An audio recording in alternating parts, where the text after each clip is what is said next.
Wait, That's hold on. you. Yeah, let me pull. I'm fine. Everything's fine. You got this? I got it. You got it all the way? Yep. All the way. Ew, there's water in this one. Wait, Oh, put it yeah. down and then properly. No, there's still water. As the heavens are higher than the earth, so are my ways higher than your ways,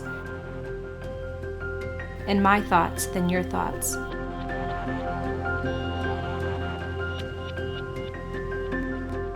I was born in a Christian home. My family was Mennonite, so I was kind of raised in that culture. I had a really good childhood growing up, had a lot of siblings. I come from a family of 8, so there's a whole bunch of us, and I'm number 7 in the line. And growing up was really good. Jesus was just in our lives. Like, I learned about God growing up.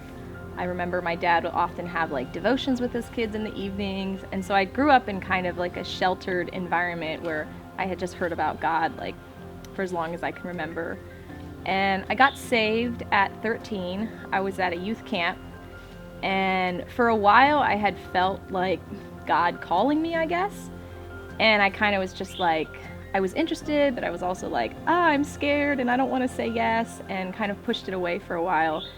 But then at this youth camp, they had an altar call, and I was just overcome in the moment. I was like, okay, God, like I'm gonna surrender. So at 18, I graduated Tri-County Christian School.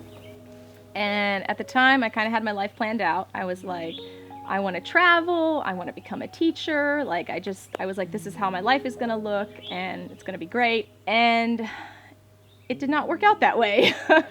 I had a severe reaction to prednisone. I took it, I just had poison ivy really badly, and I just got it over the counter. No one really knew what triggered it, but I was hallucinating, I was hearing things, seeing things, completely not acting like myself. And the church I was going to at the time believed it was like a spiritual attack. And so I didn't get medical attention right away like I should have. Bad went from bad to worse, and I ended up in a psych ward. My life just kind of fell apart, and like my family stopped going to the church we were attending at the time. I felt a lot of guilt. I was very confused. It was really hard for me because I was like, I was serving God. Like, I don't understand how I could just be spiritually attacked like this, and like a demonic presence could take over my life and like me be out of control. So that was really hard and really confusing. For like the next 2 years, it was really, really difficult. I was questioning God, I was questioning my friends and past relationships. And yeah, I really struggled with just being angry at God, because I was like, God, I wanted to go to college, like I had all these things planned. And the way I was raised very much with the idea that if I follow God, if I do the right things, like my life will just be good. God will bless me, everything will work out the way I think it should. And that was kind of slowly being stripped away from me.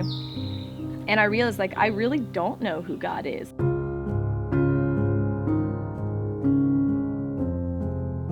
It's like I thought God was, if I do this, God will do this. Like I kind of viewed him, or like the Christian walk, as a scale. Like, I'm a good person, then God will follow through. And I slowly began to realize like the way I was raised was good. Like it taught me about Jesus, but it actually wasn't the correct like representation of the gospel.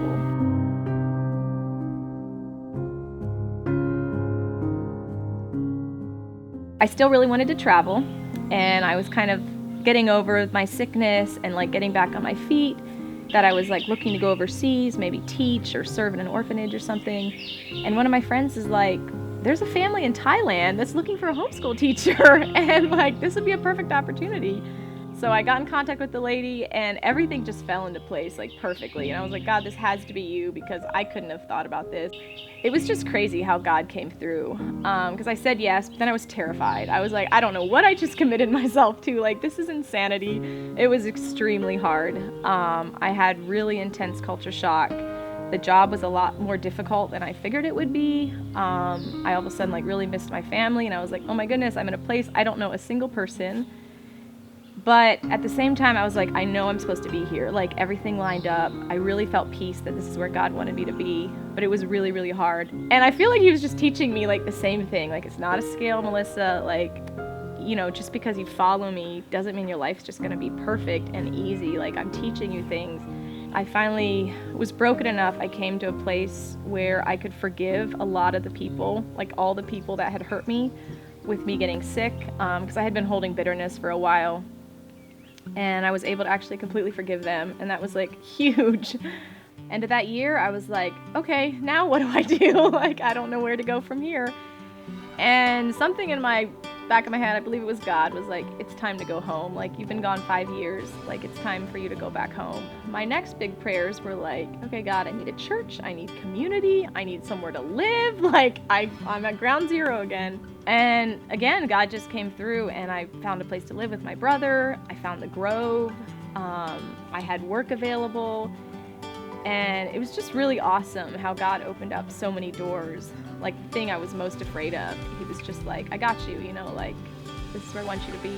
I've really seen God just be kind and gracious to me and, like, allow me to fail, which I'm realizing is actually, like, a loving thing to do. Because I used to think, wow, God, how could you let hard things happen to your children? Like, I was so angry when he let me get sick, and I was so angry when living in Thailand was hard.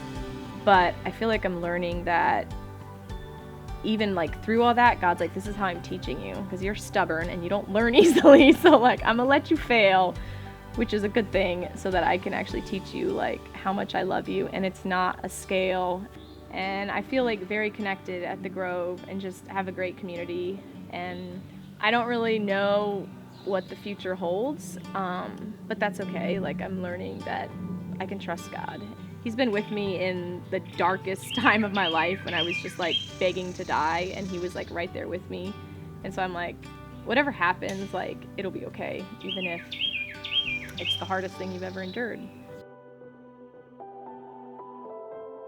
God, you've been a father to me through the thick and thin, held my hand as my walls crumbled in, listened close as I poured out my heart, always beside me from the very start. I never always understood that the plans you had for me were good, not to destroy or harm or break, but out of my helpless estate to make. A girl I could have never been if left on my own pursuing sin. You drew me close and taught me to fear, let me fall flat so I could hear. The words you spoke straight to my heart, cutting through lies like a piercing dart. The sanctification I never knew, I needed so desperately from you. Sometimes we fall and sometimes we faint, doubting our calling as a saint. Yet through the process and the pain, your trustworthy love will always remain.